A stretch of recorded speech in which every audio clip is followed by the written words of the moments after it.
planteamos en el temario está esto de las actividades de restauración.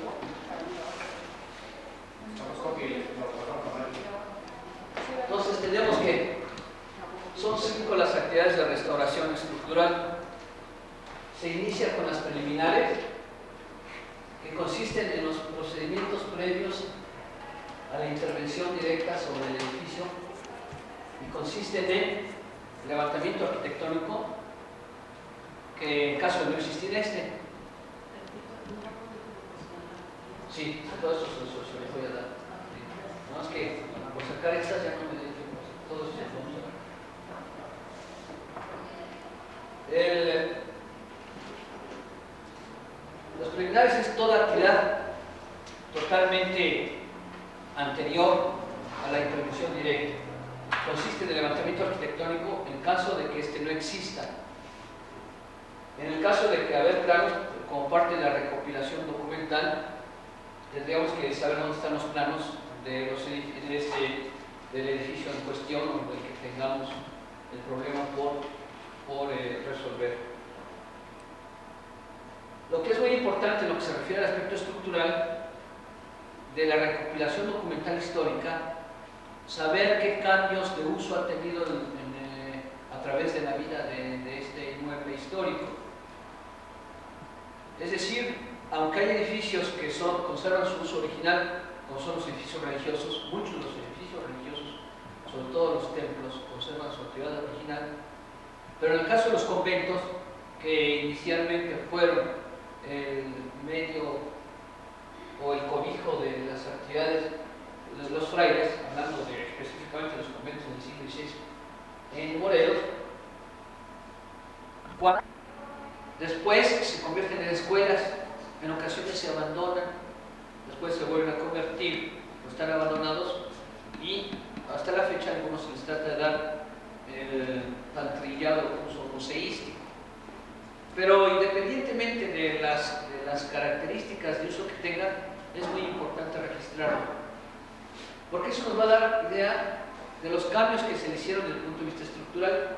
Se retiran muros, se les agregan volúmenes, en el caso de abandono, una grieta provocada por sismo es causante de entrada de agua pluvial, se mojan los terrados, se sobrecargan por la saturación. Estos datos son muy importantes dentro de la historia del inmueble, saber qué sucedió a través del tiempo. Eso nos lleva a ver el registro de deterioros y deformaciones. Así como en las autopsias o en la Academia de Medicina, en las escuelas de medicina, se practica con cadáveres para conocer la anatomía y posteriormente las patologías.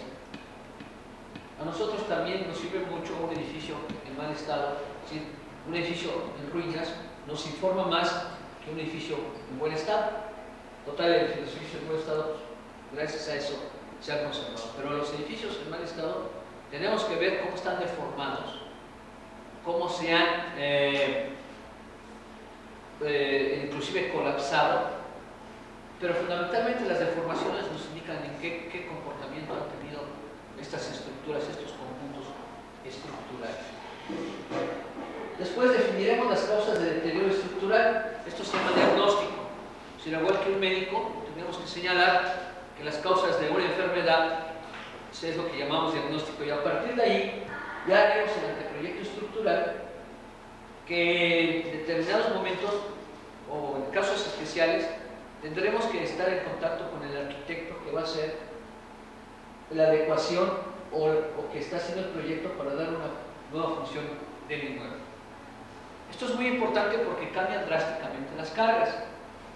En la restauración, la patente o la cédula que se da, que dan las instituciones superiores que tienen maestría o doctorado, la patente nos permite firmar dictámenes con pleno conocimiento de causa. Lo que quiero decir, en términos más sencillos, es que en ocasiones esta política de hacer museos o de darles oficinas a muchos muchos edificios históricos, en uso de oficina, cambian drásticamente las cargas vivas, por decir algo, o por hablar específicamente de las cargas vivas cambian. Mientras fueron conventos, las cargas vivas iguales, cualquier uso habitacional, andan alrededor de los 170, 150 kilos por metro cuadrado. Pero ya un museo, que tiene un gran flujo de visitantes, las cargas vivas se transforman en 350, o las zonas de bodegas en museos suben a 600 kilos por metro cuadrado.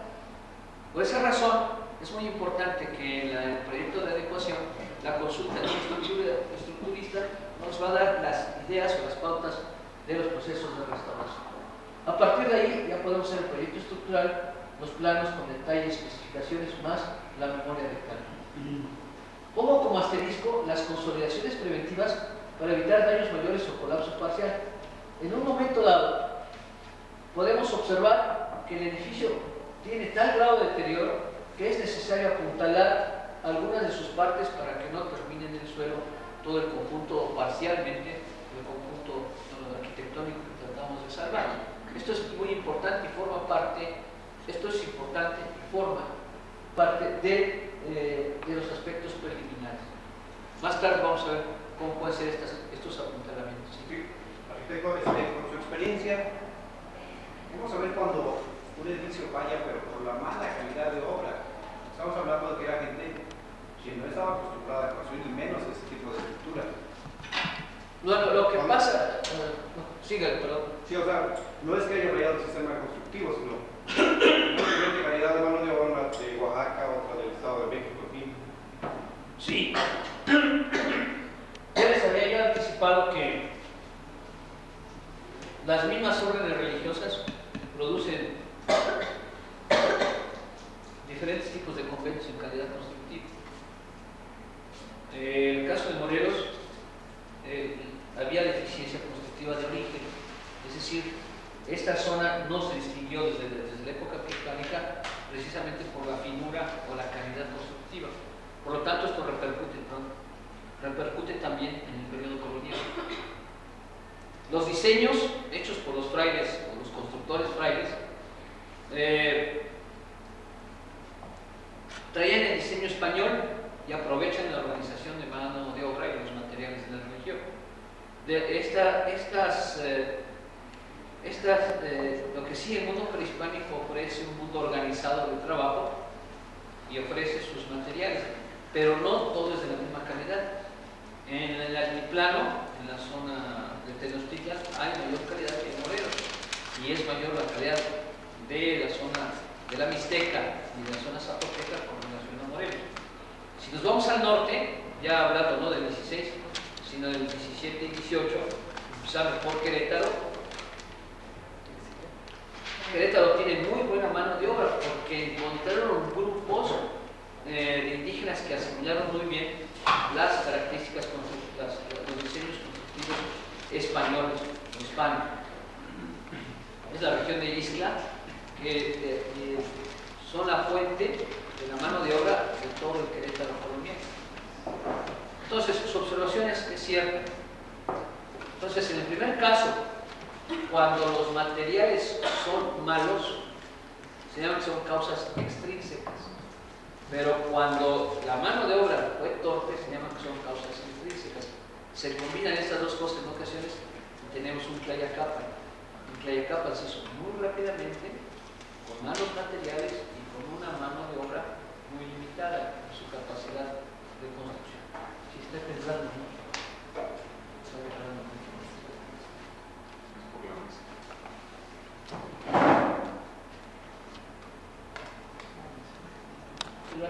Están las liberaciones, o sea, el retiro de agregados volumétricos, acabados o sistemas constructivos afectantes de la estabilidad del inmueble. Es decir, son aquellos que estamos viendo que provoca daños que en ocasiones están a punto de colapsar el edificio. Pero aquí hay una salvedad. Las construcciones históricas como adiciones de estructuras y espacialidades no serán retirados sin un estudio histórico formal. Es decir, en ocasiones los agregados forman parte de la historia y son que están bien construidos y que no debemos de retirarlos sin haber hecho un análisis muy cuidadoso, en el cual intervienen historiadores, intervienen los restauradores e inclusive los arqueólogos para saber las etapas de construcción, tal como sucedió en el Palacio de Cortés. Esto de las liberaciones tiene un peligro, inclusive estructural. Al principio de la práctica de la restauración en el Centro Histórico de México o en áreas con terrenos muy blandos o arcillosos del estilo de la Ciudad de México, se retiraron indiscriminadamente los rellenos. Recuerden ustedes que no tienen un... ¿Sí? Ahí están. Gracias. Recuerden ustedes que el sistema constructivo usual, por ejemplo, en entrepisos, eran el de viguerías de madera,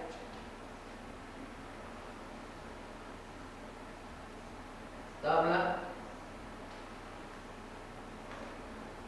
después un gran casco de relleno de tepetate o tierra, o arcillas volcánicas, tierras volcánicas, y después finalmente ladrillo e inclusive en algunas ocasiones hasta canteras.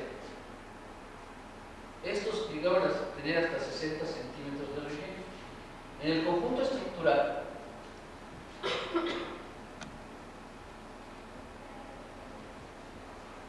estos rellenos y en las azoteas, estos rellenos eran grandes diafragmas que por su volumen defendían al edificio, actuaban como diafragmas horizontales y evitaban o consolidaban el edificio contra sismos. Es decir, el suelo se mueve así, el edificio tiende a moverse, a deformarse, pero esta deformación se amortiguaba gracias a estos grandes rellenos. En los años 60, cuando empezó la práctica de la restauración en México,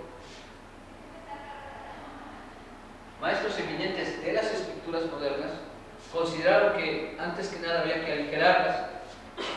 Así lo hicieron y sustituyeron estos grandes rellenos con simples losas de concreto, en ocasiones con traves muy separadas, o losas encasetonadas, o cualquier sistema contemporáneo. Pero la falla de estos sistemas, ante las cargas gravitacionales, no había ningún problema. A pesar de que llegaban a utilizar, ahora que criticamos mucho, meter marcos de concreto dentro en el interior de esas mamposterías, el marco trabajaba muy bien, pero el relleno, que era de piedra, empezaba a fallar e inclusive empezaban a marcarse las intervenciones. Porque en ese momento no se consideraba que este gran sándwich formado por la tabla, bueno, partiendo es un sistema, son vigas de madera con poca separación, porque muchas veces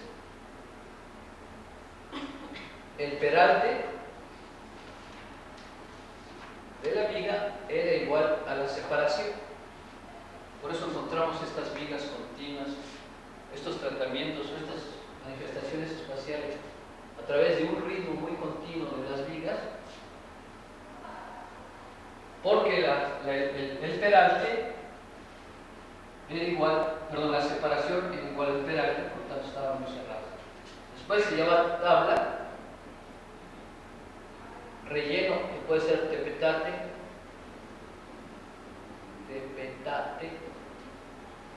o ceniza volcánica, y finalmente ladrillo,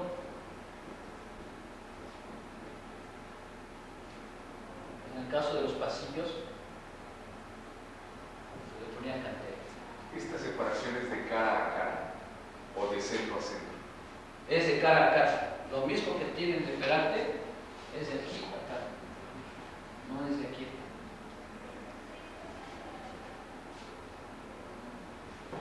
Entonces, estos grandes diafragmas actuaban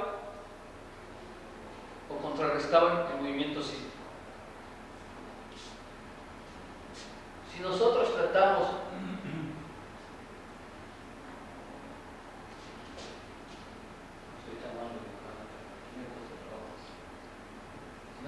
de mover a un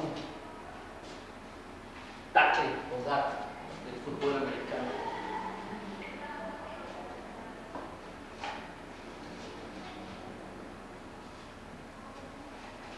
estos monstruos que les dicen el refrigerador o la cocina, kilos recargados,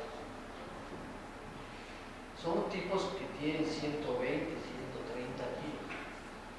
Un flaquito, una ala cerrada, no lo va a poder mover. Al contrario, usted le va a dar unos batacazos. Tiene que ser una masa igual a esta para poderlo mover. Igual sucede con los edificios.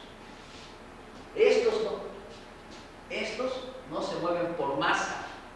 Son tan pesados que si lo intentamos mover y aquel se afianza bien, no lo vamos a poder mover. Igual sucede con los edificios. Los acordes de los edificios coloniales son como grandes garras de los Raiders de Oakland, mi equipo favorito. Entonces, estas masas no se mueven fácilmente. Le quitan ustedes peso y sí se van a mover. Entonces, por eso las liberaciones tienen que ser hechas con mucho cuidado.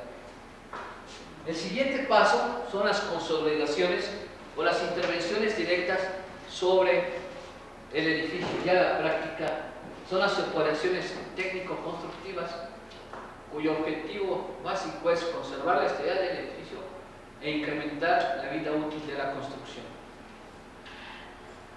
Entonces, a un edificio deteriorado lo vamos a intervenir y eso se llama consolidación para conservar su estabilidad. Tenemos dos tipos de consolidaciones. Tres tipos de consolidaciones, perdón. La primera se llama consolidación por restitución. Es una consolidación, no es una intervención en que se emplean las técnicas y materiales semejantes a los existentes en el inmueble histórico. Es decir, si este tenía piedra y mortero de cal arena, si tenía arcos de cantera, y podemos hacerlo y previo el análisis y nos lleva a la conclusión de que con esa intervención con materiales y procedimientos semejantes a los originales se llama consolidación por restitución.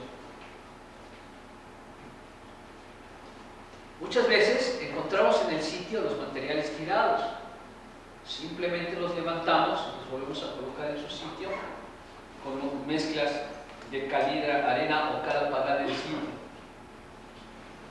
Eso se llama anastilosis. O sea, la anastilosis es volver a colocar los materiales que encontramos en el suelo y volverlos a colocar en su sitio. Claro, previo a un estudio cuidadoso, limpieza. Eso lo vamos a ver después. Esto es nada más la anastilosis.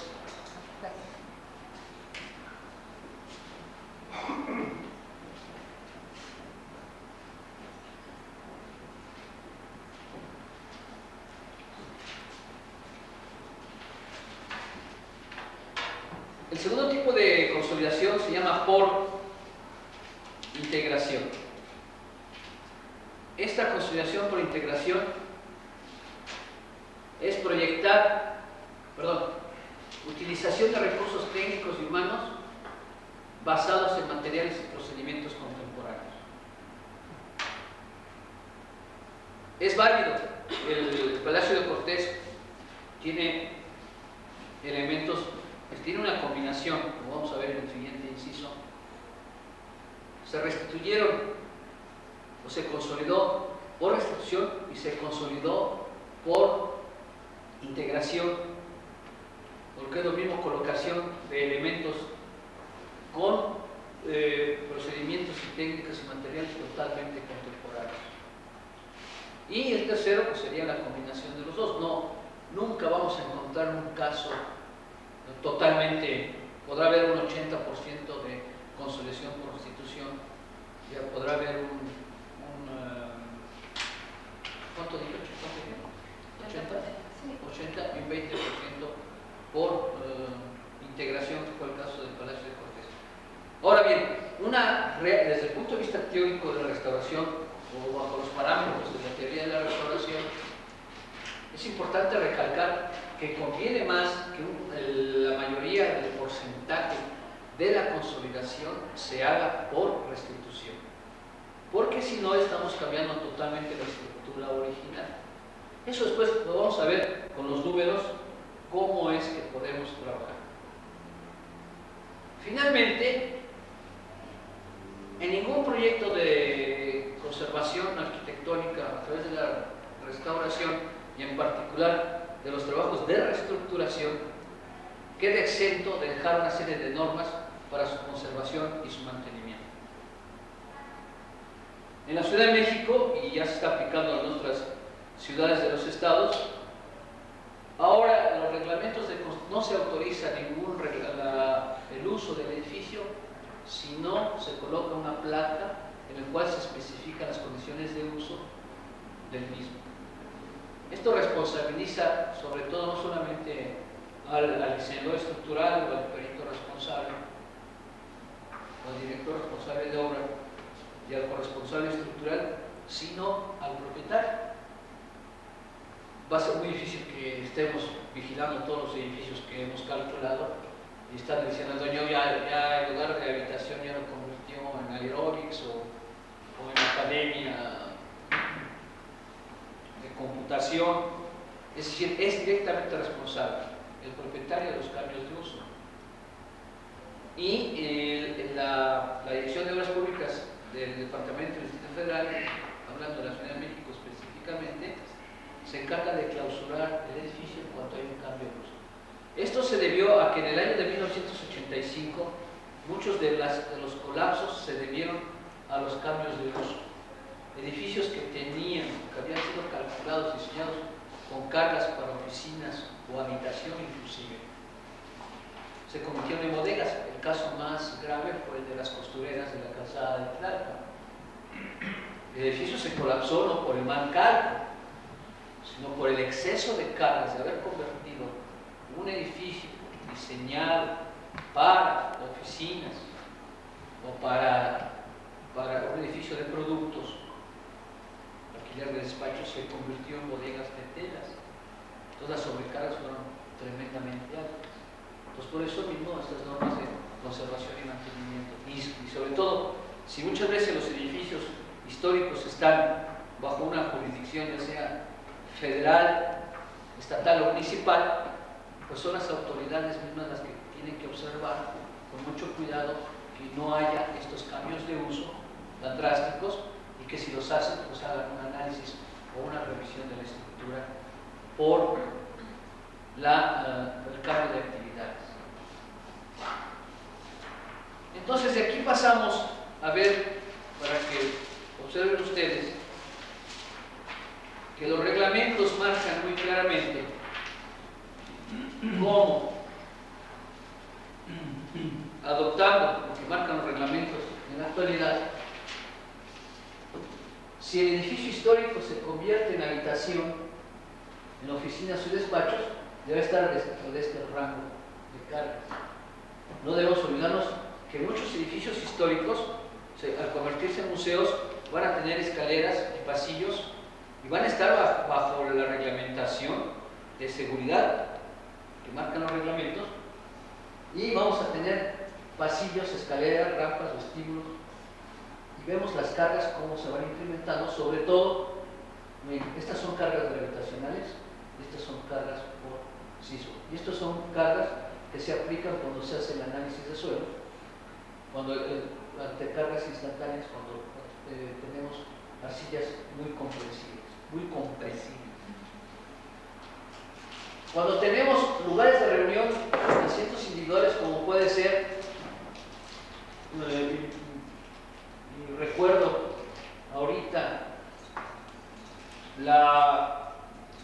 la antigua Colegio de Minas,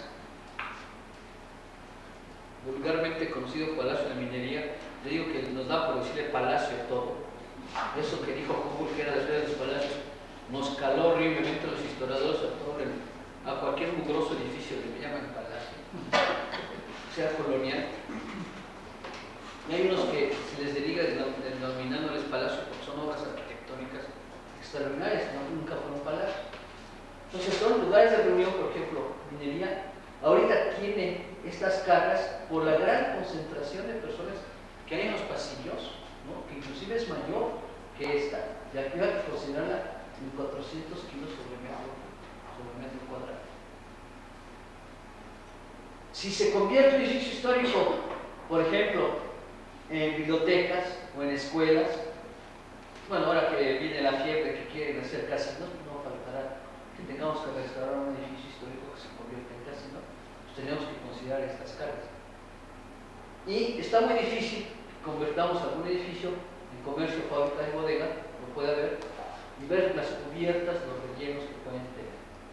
En el caso de los volados, los edificios coloniales no hay muchos volados, pero en el caso de los edificios del siglo XIX, que también nos va a tocar, lo que nos toca conservar, y a ustedes están muy jóvenes, a partir del año 2000, muchos edificios del siglo XX les va a tocar restaurarlos ya, estos con la catalogación de históricos.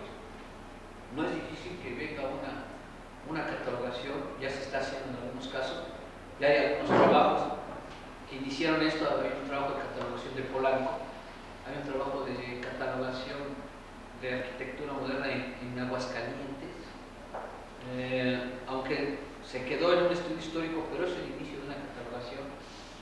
Se está preocupando mucho por la colonia del Valle en la Ciudad de México, la colonia Condesa, o sea que son edificios que finalmente se van a restaurar y que tenemos que tomar en cuenta igualmente todos estos cambios de uso, y que si ejemplificamos, por decir, sin saberlo, los grandes constructores le dieron esta carga 170 o 150, vean ustedes que si lo convertimos en un lugar de reunión de 450 o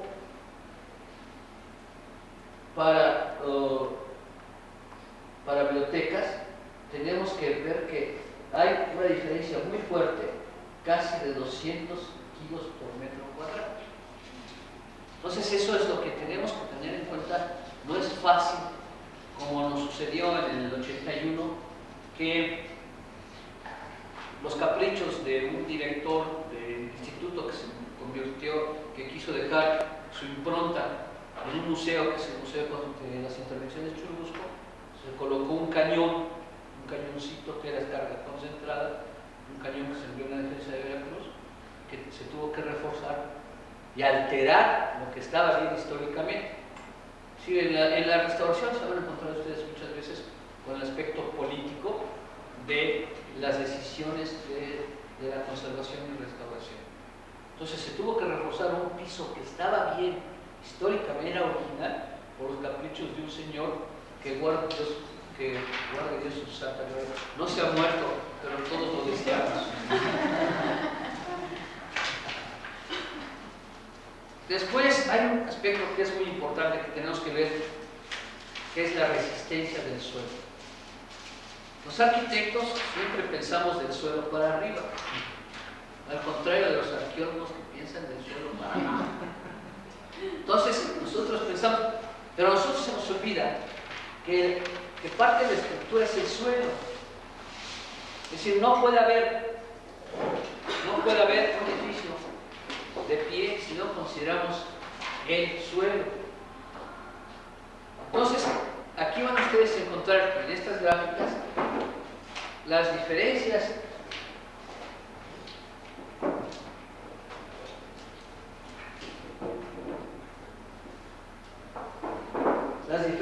de suelos que van desde las movedizas o terrenos de aluvión, como sería el caso de la Ciudad de México, que tienen máximo 5 toneladas, las tierras de adobe, las arcillas blandas o hasta las arcillas duras, los tepetates que tenemos aquí en Morelos.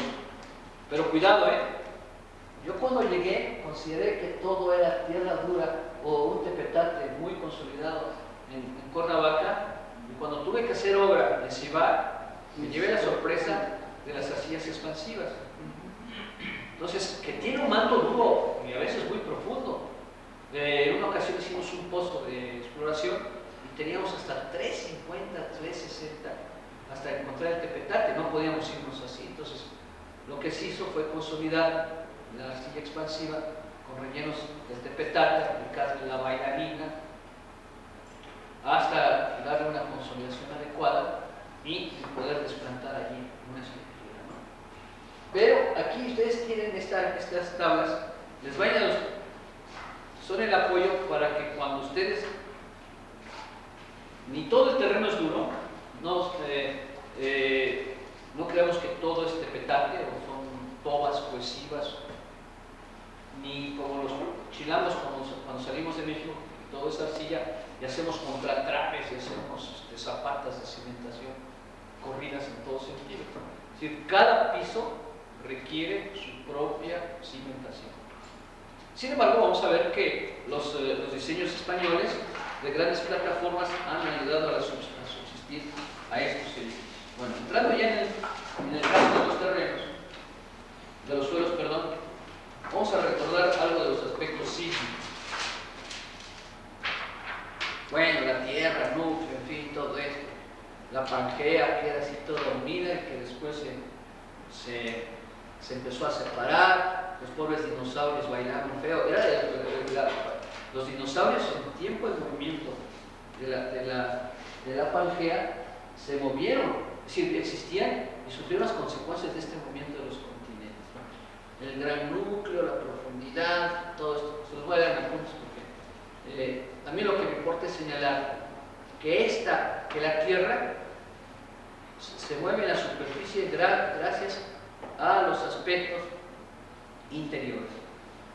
Ahora con los satélites se ha descubierto que tiene una estructura que se mueve constantemente desde adentro hacia afuera. No es que el mismo sismo provoque una sismicidad en otros sitios, es que desde el interior se mueve. Si tiembla en Kobe, tiembla en Japón o en la India, este mismo movimiento es el que provoca que aparezca un sismo en México. Lo que nos interesa a nosotros fundamentalmente es ver que el movimiento sísmico, nosotros cotidianamente en el caso de Cuernavaca, se vive en albercas. Mañana que se echen un chapuzón,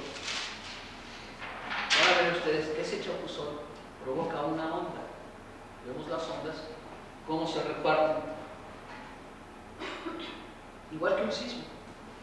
El sismo viene de adentro, pero lo que nosotros hacemos como arquitectos o como restauradores es que esta onda va a ser este movimiento. Si ustedes ponen un corcho o ponen el salvavidas del niño, van a ver cómo se va a mover.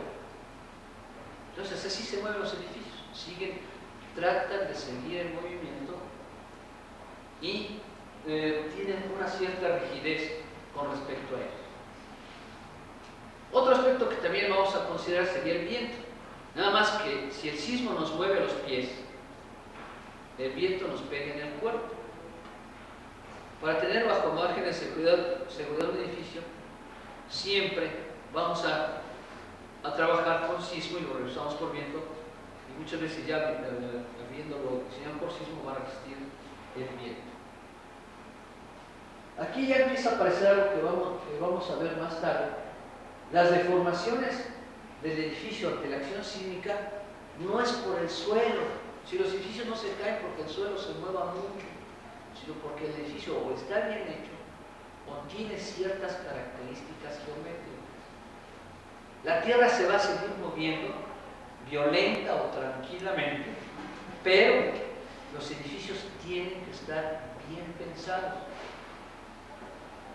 Las tragedias de Kobe, San Francisco y la Ciudad de México efectivamente fueron sismos muy fuertes, muy violentos, pero ha faltado realmente una cultura sísmica reflejada en edificios edificios que realmente resistan los movimientos. Es igual que las cornadas de los toros o los toreros. Las cornadas se las dan los toreros, no los toros. Por una equivocación al dar un paso, dudarle, el animal huele, me tiene miedo y ahí va, ¿no? O le adelanta la suerte. Es escasamente cuando lo descubre por el viento, ¿no? En el fútbol, pues el que entra de mala fe, entra de mala fe. Y no es que es que me barrí y había lodo, no. Le ve uno a los ojos cuando trae las ganas de amorlarle a uno los tobillos, ¿no? Por eso muchas veces es más violento el que iba a recibir el golpe, se convierte más porque vio que aquel venía con una... Acuérdense ustedes que en el fútbol se castiga, o se castigaba ahora, no, ya no tanto, la mala intención. Entonces, el sismo es el sismo, es una acción natural. El viento, estas cosas que vemos en las películas, vulcanos, ese volcán que aparece en Los Ángeles, con unos helicópteros, con unas cubetadas de agua para un volcán. Que padre, pues que venga aquí con los pollos, ¿no? Cosas de ese tipo. Entonces, la naturaleza es la naturaleza y estamos diseñando los edificios para que resistan. Es nuestra responsabilidad, no es la del sismo. En la historia sísmica de México ha habido sismos, están registrados por sus nombres y por sus fechas. El de 1354 lo registra o lo escribe Álvarez Isochi. Violento temblor reventó montes y hizo desaparecer a muchos hombres. En 1354. Algo semejante vuelve a escribir en 1400, vuelve a registrar Álvarez Isochi. No es que él haya vivido, porque Álvarez Isochi simplemente en las fuentes orales o los códices él registra estos elementos. Más tarde les voy a dar la lectura de un libro interesantísimo que se llama Historia de los sismos en México, que habla de toda la República, de las intensidades que hubo, de lo cual tomé algunos datos. En 1611, el 26 de agosto de 1611, hubo un sismo tremendo, brutal.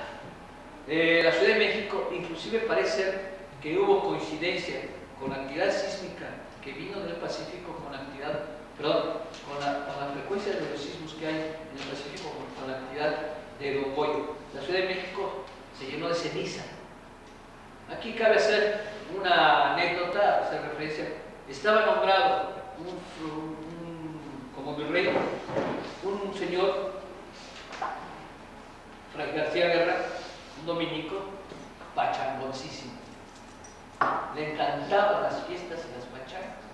Cuando lo nombran virrey, era obispo y lo nombran virrey, pues ya tenían las dos funciones. En pleno Viernes Santo, para festejar su nombramiento, hace una fiesta, hace una corrida de toros en el Palacio Real, o sea, lo que ahora es el Palacio Nacional. Y la gente se alarma mucho y la gente decía, lo va a castigar Dios. Le importaba. Y que viene el sismo, imagínense. Entonces, aparte de eso, ya el cielo estaba enmarcado una serie de tragedias. Cuando va a visitar el Tajo de Nochistomo, se voltea el carruaje en el que va, le cae sobre el estómago, le revienta las vísceras y dura en coma o mal estado mucho tiempo hasta que finalmente muere. Después viene el gran sismo de 1768, el 4 de abril, en que uno de los virreyes es el primer sismógrafo hablante y más o menos dice lo siguiente: empezó el sismo encontrándome yo en el Palacio Real, empezó moviendo de oriente a poniente, disminuyó y después empezó a girar de sur a norte. Tuve que sentarme en el suelo porque el mareo ya era muy fuerte. Entonces es el primer sismógrafo hablante que tenemos, que nos habla de la intensidad. Curiosamente, en la época colonial, esto tiene su reserva porque depende de qué tan velocidad tenían para rezar. Duró un Padre Nuestro. duró 5 Ave María. Ave María, Ave María, rapidísimo, ¿no? Entonces era la manera como medían los hijos por los rezos. En 1800, el 8 de marzo fue muy fuerte. El de 1845 es cuando se les... También muchas de estas denominaciones es por el día, que fue el día de San Hipólito, el día del santo fundamental. En 1845, en plena guerra, los mexicanos se cae, en plena guerra con los americanos se cae la cúpula de Santa Teresa la Antigua. Después fue restaurada extraordinariamente por el artículo Lorenzo de Hidalgo. En 1911, entrando Madero a la Ciudad de México, por eso se llama el temblor de Madero, fue un temblor muy fuerte, se cayeron muchos edificios. En 1957, que ese lo viví yo, la caída del Ángel. En 1979, la caída de la Ibero, fue cuando se cayó la Ibero. Y no se diga, en 1985, el gran sismo. Históricamente hablan de sismos entre muchos otros. Los mismos códices, Motolinía, Sagún, Bernal Díaz del Castillo, Gemelli Carreri, que habla de sismos en el desembarque en Acapulco y se dirige a la Ciudad de México hacia 1670 y tantos, y hace una descripción de los sismos en el área de Guerrero. Le toca a uno, entonces todavía no era Chilpancingo, en Zumpango, le toca un sismo tremendo. Humboldt, Clavijero, la marquesa Calderón de la Barca, Burgó, el cronista de los dominicos, Rivera Cambas y Rivera Cubas, que son dos gentes, y García Cubas, perdón, que son dos gentes de medios contemporáneos que hacen una cuidadosísima relación de sismos. García Cubas habla de que venía de Chapultepec, al lado del acueducto, y que empieza a ver que lo que era la colonia Roma, estos eran campos de labranza, se empezaron a mover como si fueran un oleaje marino. Imagínense la fuerza del sismo. Y si ustedes recuerdan, ustedes las descripciones de muchas personas que no eran ingenieros ni geólogos, la descripción de las calles de la colonia Roma, que los edificios se movían como si estuvieran arriba de un oleaje marino. Eso indica que ese terreno siempre ha sido que amplificaba las ondas sísmicas, es decir, no se detiene fácilmente, se mueve y sigue moviendo. ¿Qué pasa cuando sacamos del congelador el recipiente de agua y lo llevamos? Con tantito que no controlemos el movimiento, se mueve y se derrama. Eso es una amplificación. Así sucedió con 1935. No había poder humano que lo detuviera, o poder divino, o poder geológico.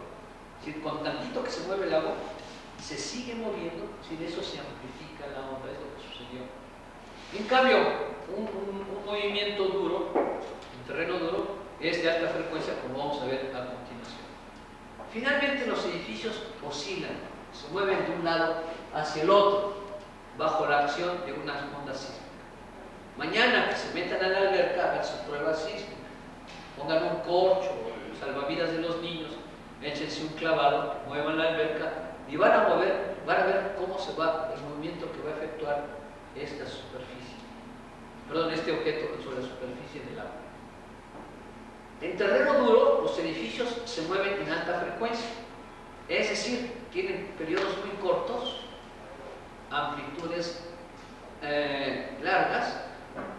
Es decir, si yo le pego a la mesa, si yo tuviera, fíjense cómo se movió, y se para. Pero si yo tuviera la palangana de agua y la muevo, ahorita estaríamos viendo que se seguiría moviendo. Es la diferencia que hay entre un terreno duro y un terreno aguado, un terreno con arcillas blancas, que es el siguiente. En suelo blando, la onda sísmica es de baja frecuencia, es decir, este es de alta frecuencia, los movimientos aparecen muy rápidamente y aquí aparecen muy lentamente porque no se detienen, porque se amplifican. Es lo que sucedió en la Ciudad de México en 1985. Ahora bien, recordando lo que vimos la vez pasada, podemos observar que se ha dividido en varias áreas la zona sísmica de México. Casi la mayor frecuencia sísmica está donde tenemos el mayor asentamiento cultural, excepto de la zona de Yucatán, donde hay gran asentamiento cultural, pero los movimientos sísmicos casi no existen. Hasta en la zona norte, con relación a la falla de San Andrés. Con razón dice, vamos a Mérida. Con razón dice, vámonos a Mérida. Dice que un padrecito en la Mixteca que estaba a la hora del rosario. Entonces, Santa María, Padre nuestro que todos, Padre nuestro. Era una capellita histórica, pero muy antigua. Empieza el temblor y me dice, hijos, las tablas. Pero el padrecito volvió arriba, ¿no? Y nosotros contestaron, uno por uno.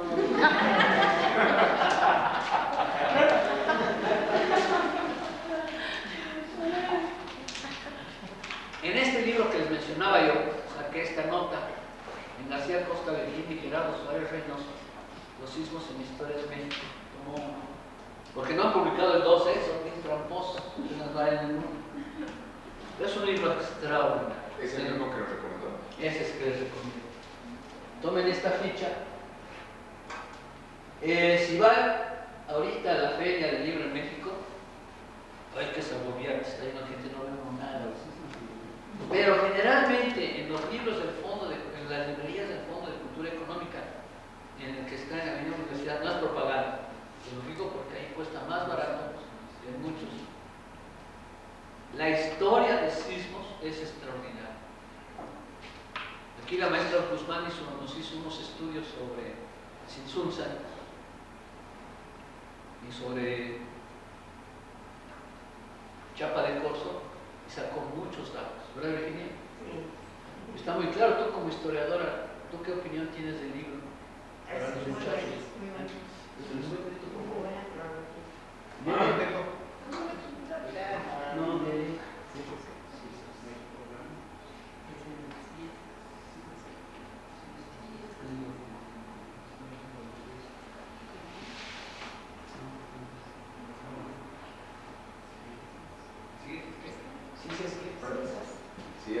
Ciesas. Después. Pero se conoce más por el Fondo de Cultura Económica.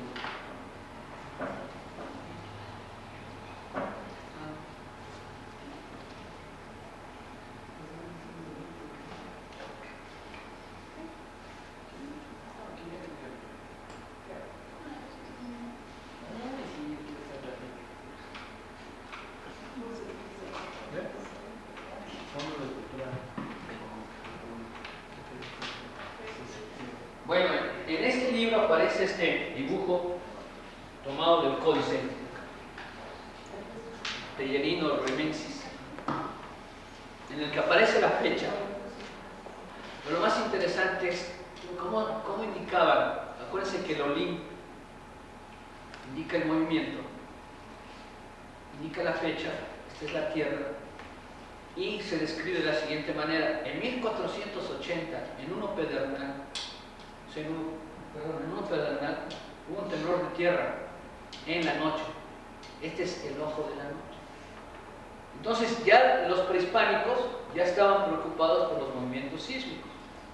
Recuerden que una de las premoniciones de la llegada del regreso de Quetzalcóatl para Moctezuma a principios del siglo XVI fue que hubo unas descomposiciones de la naturaleza, una alteración de la naturaleza, hubo sismos, hubo nevadas y hubo muchas tormentas. O sea pero ellos tenían registros de sismos. En este otro, si compran el libro, traen bastantes más. Yo los pongo nada más como ejemplo, que vean cómo ya estaban preocupados por la sismicidad. Aquí aparece la fecha 2 Casa, en 1533, en el año 2 Casa hubo un temblor durante el día, al mismo tiempo que apareció un cometa. García Suárez, esa es la cita que presentan los autores de este libro. Está la fecha, el cometa y el Olín, y la Tierra, que es un movimiento, pero totalmente en rojo, que significa que fue de día. Entonces ellos también estaban preocupados y registraban los sismos.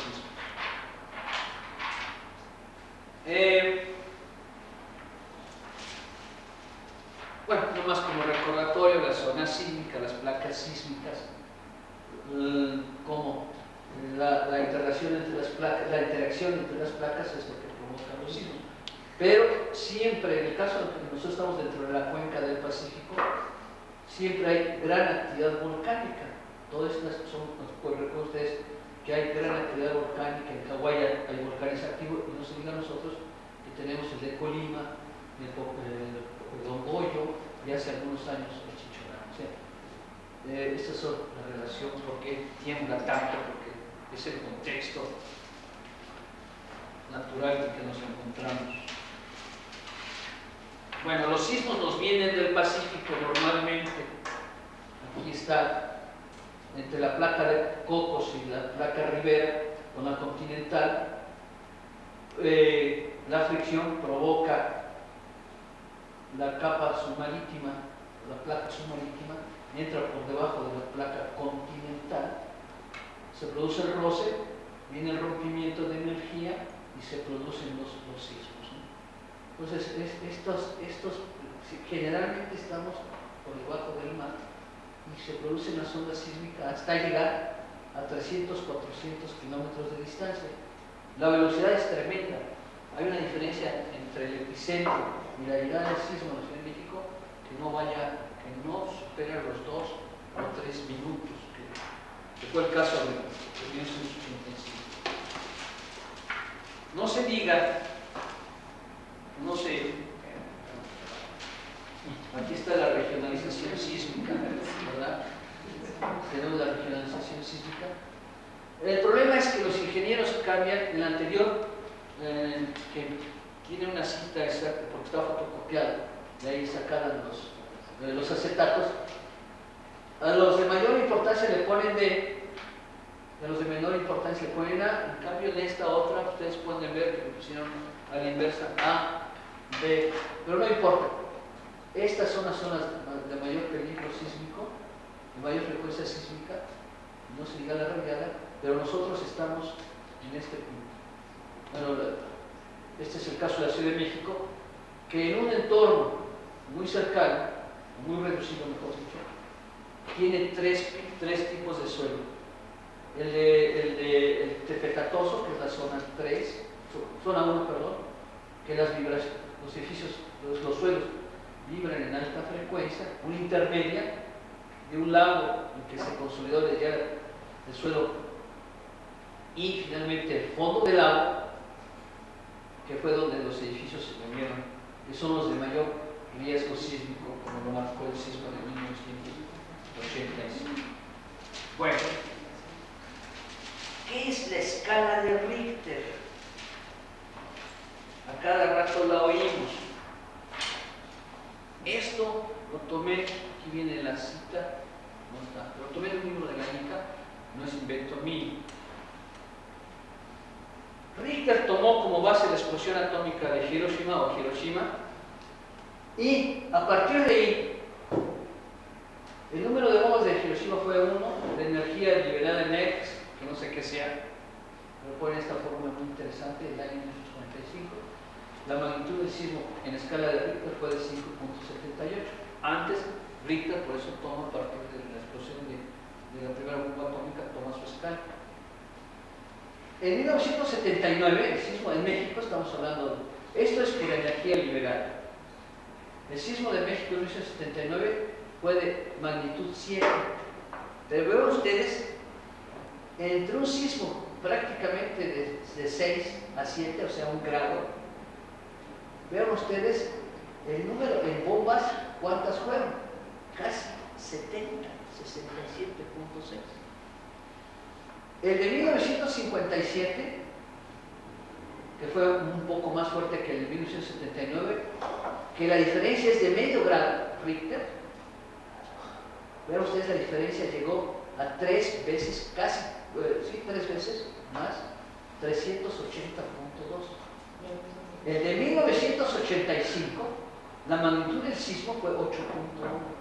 Y vean ustedes, fue igual a la liberación de energía de 3020 bombas atómicas. Si fue la energía liberada, ¿no? Y el señor de la Madrid dijo que podíamos solos, que no había necesidad que nadie nos ayudara. Entonces, como a los perritos y a los gatos cuando se hacen popó en la sala, había que embarrarle en la carita esta gráfica para que vean. Pero vean, por favor, esto es un estudio que hizo la ICA, desgraciadamente no tengo la ficha, pero sí me acuerdo que es de un estudio de la ICA. A mí me pareció notable, viendo en bombas atómicas la energía liberada que se provocó en cada uno de los sismos. La diferencia es tremenda entre el de 1957, el Ángel, y el de 1980, son más de 2000 y pico de bombas atómicas, no se diga con la original bomba atómica de 1945. Entonces, esta escala tiene por objeto que ustedes, cuando oigan esto de Richter, si lo comparamos con las bombas atómicas, nos puede dar una idea de la real magnitud de un sismo. Eso es lo numérico. Bueno, lo de abajo es la escala, la diferencia entre las bombas atómicas y todo eso, que ni a mí me quedó claro. Por eso dice ese escrito. Creo que la de arriba está más. En relación de los daños, se llama escala de Mercalli. Entonces, es lo que realmente la escala de Mercalli tiene mucha importancia. Y junto con las aceleraciones, porque las masas tectónicas, perdón, las masas terrestres donde afecta el sismo tienen una aceleración. Recuerden ustedes que es una distancia por el tiempo al cuadrado. Entonces, cuando solo se registra en sismógrafos, nosotros no lo sentimos, lo sienten pocos, y aquí vienen las aceleraciones. Se mueven objetos poco estables, se mueven objetos estables, todos despiertan, caen aplanados, caen chimeneas, caen edificios averiados. O sea que la aceleración del sismo de 1985 fue de 200 centímetros sobre segundo al cuadrado, una aceleración brutal. Ya vimos que corresponden a 3090 bombas atómicas. Esta fue la aceleración y coincide con la escala Siebert, que es una relación entre Mercalli y Richter, y podemos ver que coincide mucho entre las experiencias que se tuvieron en 1985. Yo no sentí el temblor de 1985, yo iba en la carretera, llego a la Ciudad de México y veo mucha alteración. Para esto, en la central de autobuses, la del sur, había un movimiento de huelga promovido por los choferes de Flecha Roja, que a partir del cual desapareció Flecha Roja. No dejaban entrar a los autobuses porque había amenaza de secuestro de los autobuses, y dejaban a los pasajeros, en Tasqueña y Miramontes. Yo veo que está alterado todo, pero como si no hubiera servicio de metro. Así sucede cuando hay metro, todo se altera y busca taxis, hace colas en los teléfonos para hablar por teléfono, para avisar que va a llegar tarde. Para esto, el sentido de Calzada de Tlalpan a Iztapalapa, por si algo sea de poniente a oriente, ya estaban los dos carriles en ese sentido. Ya estos del departamento ya lo convirtieron en eje vial en un solo sentido. Sigo caminando hacia el metro, porque seguramente el metro no funciona porque la gente está como loca. Entonces digo a una señora,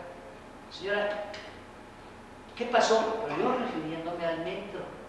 Dice, pues ¿qué no lo sintió? Sentir que, pues el sismo se cayó en la escuela de las Chocolatas y el Hotel Finisterre. Hay una escuela en la calzada de Tlalpan y que las chicas van de uniforme café oscuro y vulgarmente se conoce como la chocolate. Fue cuando me enteré del sismo. Al rato oí las noticias del radio, como siempre, no pasó nada, se sintió algo en Tlatelolco, se cayeron unas barras. Pero a las 12 de la tarde ya todo el mundo empezamos a enterar. Y yo como calculista, pues agarré un autobús a Acapulco para ir a Australia. Yo dije, más vale, si al maestro Rosenbluth se le cayeron edificios, yo que no soy genio de la ingeniería sísmica, y ya, ahí nos vemos.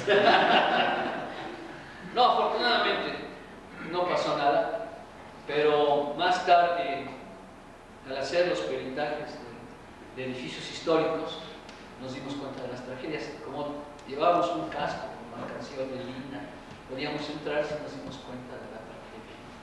Lo más grave es que se cayeron edificios. Para nosotros, es que edificios se cayeron los más modernos y no los más antiguos. Después lo vamos a ver por qué razón sucede eso. El terremoto de 18 de septiembre de 85, el área de daños fue de 25 kilómetros cuadrados. El costo de los daños fue de $4.000 millones de los de 1985. Edificios dañados fueron 6.000, de habitación 3.900, y lo más grave, 2.100 escuelas y hospitales. Los reglamentos de construcción le dan, son muy conservadores en cuanto a los diseños de hospitales y escuelas, porque se supone que en caso de una tragedia de esta índole, van a ser los centros de refugio de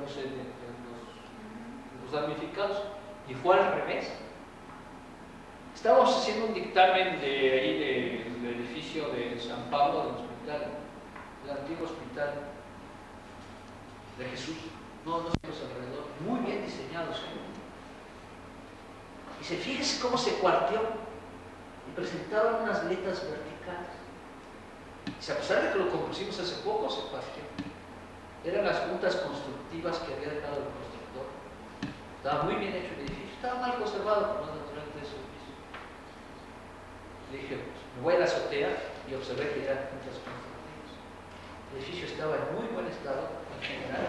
Lo único que presentaba, por lo largo que era un edificio de 3-4 niveles de una forma. El chiste es que estaba dividido en tres, estas eran las juntas constructivas.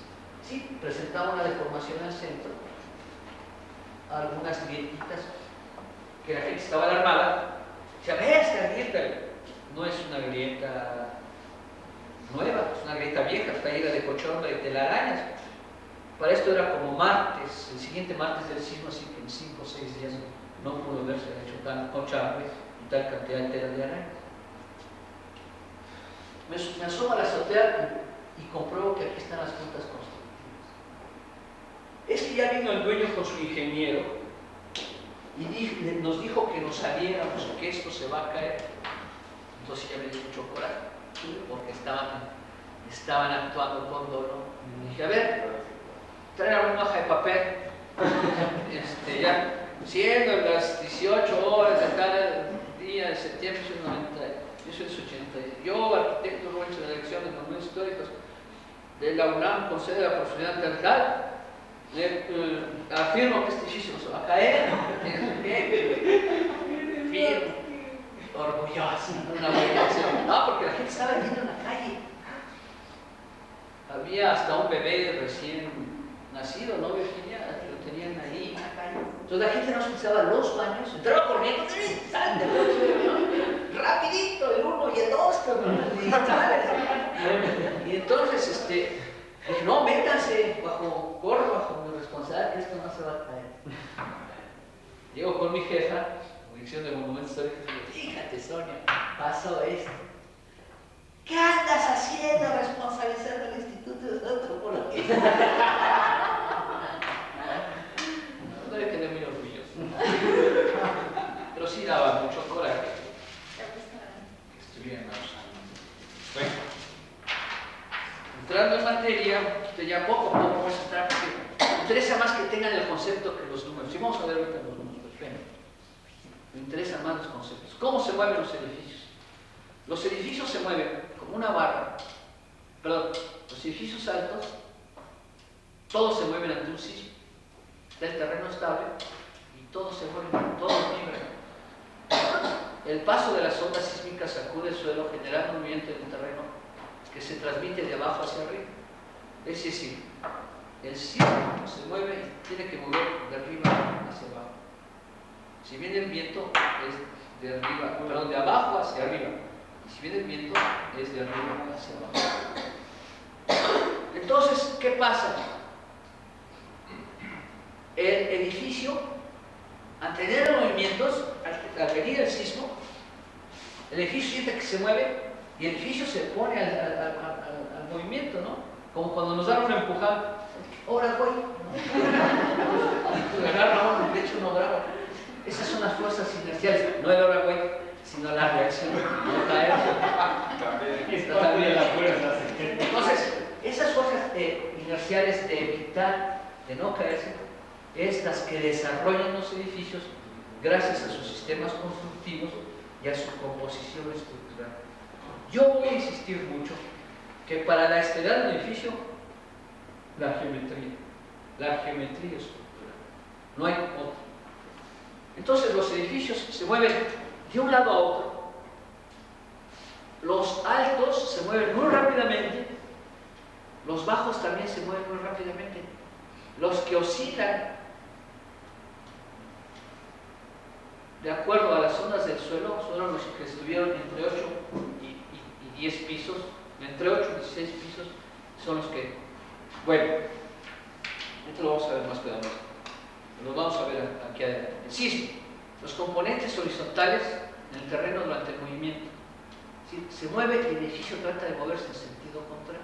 Es decir, la inercia del edificio resiste el movimiento creando fuerzas inerciales o de cargas laterales. Entonces el sismo no es que venga de un lado, sabemos que va de Acapulco, que viene de Acapulco, la zona del Pacífico, pero depende de la geometría, como esta mesa, como este edificio, se va a mover de acuerdo a su geometría.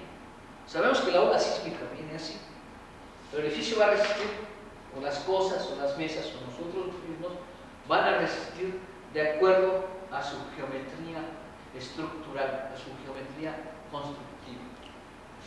El edificio debe tener capacidad de formación. Los edificios se tienen que mover. Aquello de rigidez no es verdad. Una rigidez excesiva puede ser contraria a la conservación de un edificio, a la estabilidad de un edificio. El edificio debe tener capacidad de formación, en caso contrario, estará expuesto a daños o colapsos. Las cargas laterales o cortante sísmico está relacionado con el mismo peso del edificio, no hay otra. El sismo viene con una aceleración, viene con unos periodos de tiempo, pero el chiste es que la fuerza sísmica que va a actuar sobre los edificios está en relación a su peso. Acuérdense del GAN, aquel de los reyes. Entonces, una casa, la carga sísmica es aproximadamente del 6% del peso total de la casa. De las industrias, 1.10 o el promedio, y en 1.20 de edificios importantes, museos, hospitales y gobierno. Los actuales reglamentos de construcción han hecho muy caras las estructuras. El sismo creó un pánico en los analistas estructurales y en particular en los de la Ciudad de México. A casas habitación le dan el 0.19 de la carga total. Yo les puedo decir que como calculista resulta exagerado, porque hay que tomar en cuenta la geometría. Y casi siempre, bajo unos análisis que después vamos a ver, podemos bajar hasta un 0.06, que es lo que marcaba el maestro Créchet hacia los años 70. Y al maestro Créchet nunca se le ha caído nada. ¿Sí? Ni tanto que queme al santo, ni tanto que no lo alumbre. Pero En edificios coloniales, más o menos la carga por sismo, la fuerza horizontal, es decir, este edificio pesa, tiene un peso total de X número de toneladas. La carga sísmica con la que tenemos que analizar, o el cortante sísmico máximo, es un porcentaje de esta carga total. Si el edificio se va a mover, eso es innegable,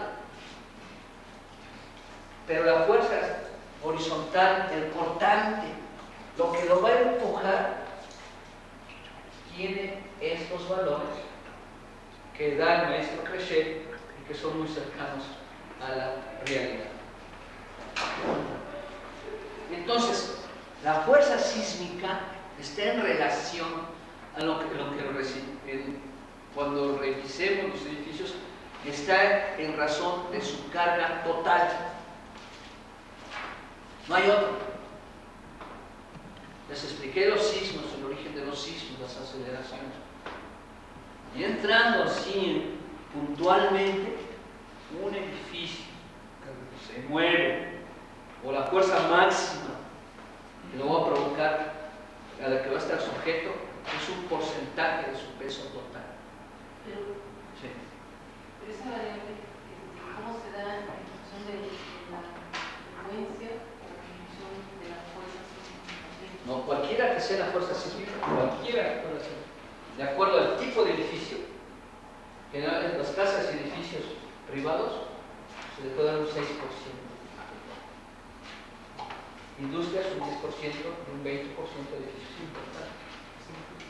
En promedio, para que no haya, si a ustedes a un edificio en promedio siempre le dan el punto 10, la fuerza horizontal por sismo de la carga total del edificio anda alrededor del punto 10, ya muy conservadoramente.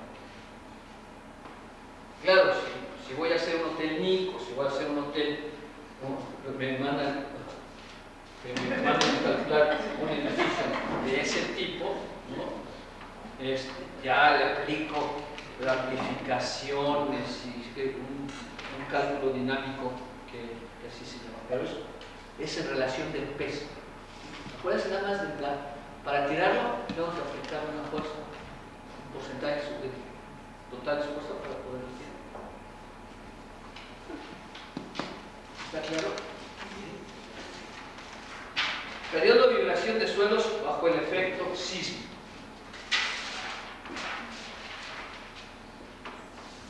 Híjole.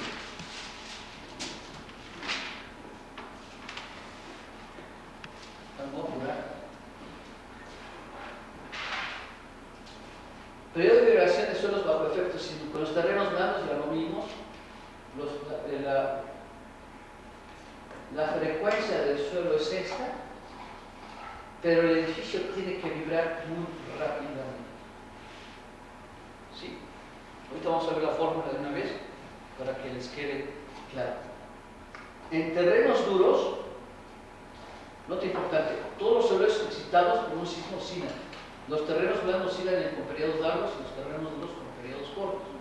Las definiciones como oscilatorio y trepidatorio corresponden a baja frecuencia y alta frecuencia respectivamente. La resistencia de las estructuras se debe a que su modo de vibración son opuestos a los periodos de vibración del suelo. Para resistir la estructura a periodos cortos, alta frecuencia, baja amplitud. Es lo que hacen los edificios, tanto los muy altos o los muy bajos. Oscilan muy rápidamente. Para resistir la estructura a periodos largos, o sea que un suelo duro tiene que hacerse rígido y uno blanco tiene que hacerse. Ahorita si lo van a entender mejor con eso. Cuando ustedes van de vacaciones a Saint-Tropez, o cuando van a Acapulco, o van a surfear, se están moviendo las olas. Entonces, ¿qué hacemos para no caernos? Bueno, yo nunca he surfeado nada de esto. Como a los cuates rígidos, ¿no? ¿No los han visto? Bueno. En cambio, en terrenos duros o la nieve, ¿cómo va el cuate esquiando? Muy flexible. Igual los edificios. En terrenos blandos tienen que ser rígidos y en terrenos duros tienen que ser flexibles. Esta es una ley estructural, no es una ley, es una ley. Es para que se entienda cómo los edificios tienen que actuar.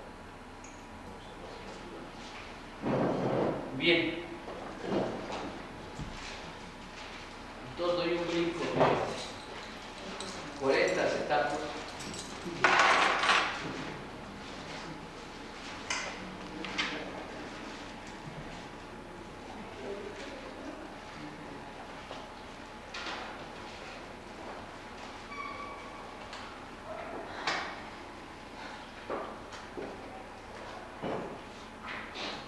Mejor se los digo.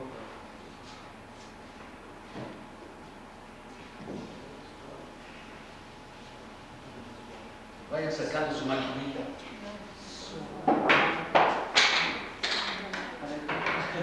No es experto.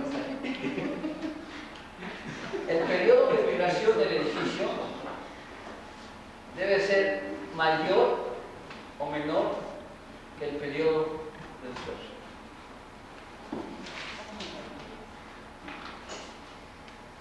Vamos a suponer que estamos en la Ciudad de México. Todos los cálculos se refieren a un periodo de vibración del suelo. Los límites del periodo son los periodos de vibración del suelo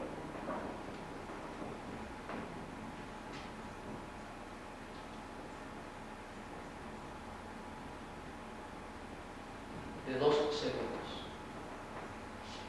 Recordemos que la onda tuvo un periodo, y en razón de eso, o deben ser mayores o menores, pero nunca iguales. Para no dejarlo en la memoria, ¿Qué es esto? periodo de vibración del edificio. Periodo.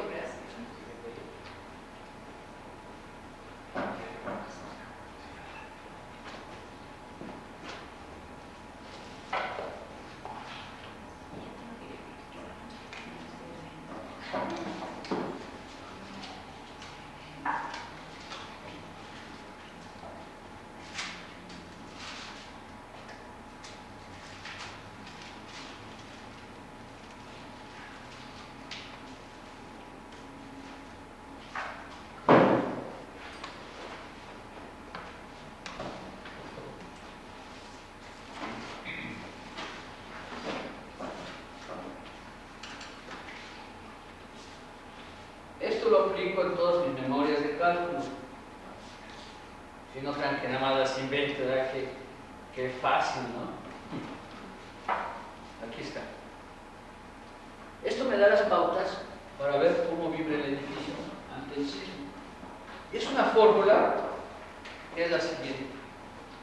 Periodo de vibración del edificio es igual a un factor K por la altura del edificio por la raíz cuadrada del lado menor del edificio. Es decir, inclusive en un edificio rectangular podemos analizar, este puede ser B1 y este puede ser B índice 2. Podemos analizarlo por su geometría, en qué periodo se va a mover el edificio en sus dos ejes, en sus dos coordenadas, la Y y la X. Entonces, sustituyendo, vamos a pensar en un edificio que tenga 40 por 40 como es usual, con su patio aquí intermedio, con una altura de 12 metros. Sustituyendo, el periodo de vibración del edificio es igual a 0.07 multiplicado por 12 metros. Este es una constante, es este de aquí, dividido entre la raíz cuadrada de B, que en este caso es igual en ambos lados, y TE tenemos 0.07 por 12 dividido entre raíz de 40. ¿Cuánto les da?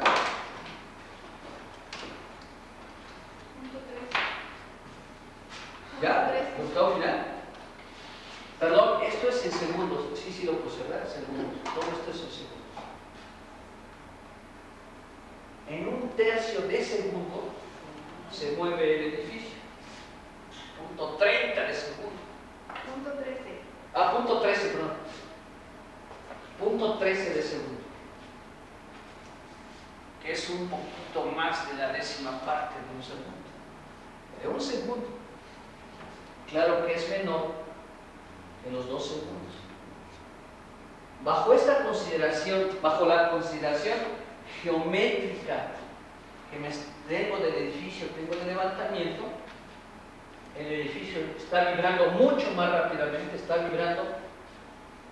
El suelo de México tendría que vibrar o vibró 2 segundos. Este edificio relativamente bajito vibró así. Si de aquí a acá son los 2 segundos, la mitad sería 1 segundo y la décima parte, o sea que el edificio vibró, va a vibrar así. Entonces va a vibrar más rápidamente, estamos dentro del margen de seguridad. Entonces nuestro edificio está. Ya con esa consideración, ya sé que si hago las reparaciones o las reestructuraciones convenientes, el edificio va a estar en términos de seguridad. Creo que no tiene ninguna complicación encontrar que el modo de vibración de un edificio colonial, sobre todo colonial, está bajo regímenes de seguridad. Por lo bajito, es chaparrito y se mueve muy rápidamente. Aunque, ¿qué es lo que está pasando? Que es rígido, viene en movimiento, aquí de su rigidez, perdón, aquí de su rigidez, se pone tieso y vibra más rápidamente que el suelo y no le va a pasar absolutamente. Tiende a no pasarle nada. Claro, a lo mejor está cuarteado, hundido, deformado, con desplomes. Pero si recuperamos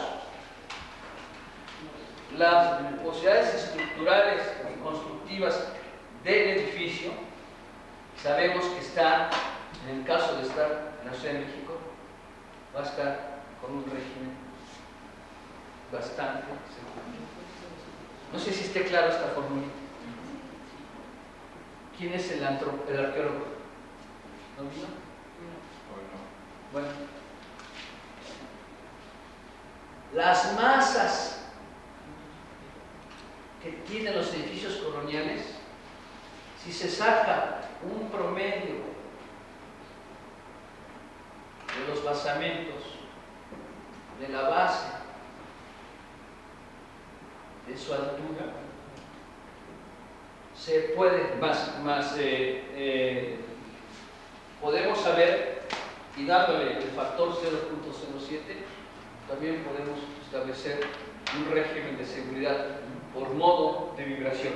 Me faltaba decirles una cuestión, nada más de semántica, no semántica, de terminología.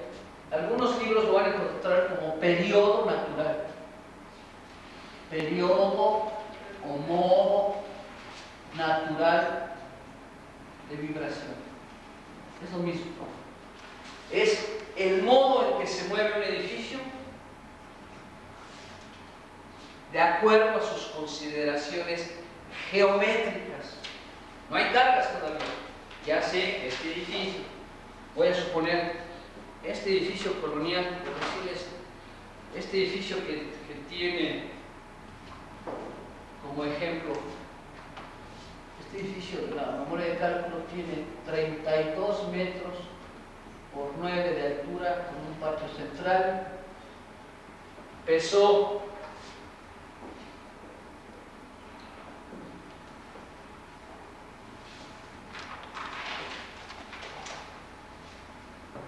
5.400 toneladas. Su portante sísmico, de acuerdo al reglamento, máximo fue igual, al reglamento de México fue igual a 0.19 por 5.400, nos dio aproximadamente 1.026 toneladas. O sea, ¿qué es la fuerza máxima que puede resistir por constante sismo? Repito, voy por pasos. Un edificio en la Ciudad de México de 32 por 9, con un patio central, pesó 5.400 toneladas. El cortante máximo que va a resistir es prácticamente es una quinta parte, son 1.026 toneladas, que es exagerado, pero el reglamento sí no tiene. Si fuera la mitad, nos daría aproximadamente 513 toneladas. ¿Sí?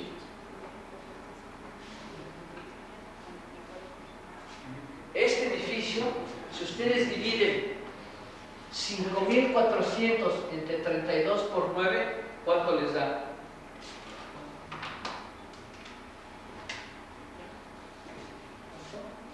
$5.400. W sobre metro cuadrado es igual a la carga total entre la superficie de desplante en metros cuadrados, que es 5.400 entre 32 por 9, ¿cuánto nos da? 18.75. 18.75 toneladas. ¿Sí? 5.400 entre. Acá esto ya se me va a caer esto. 18.75. ¿Sí? ¿Está bien? Entre. No, que 32 por 9, perdónenme, no es cierto. 32 por... No, espérenme.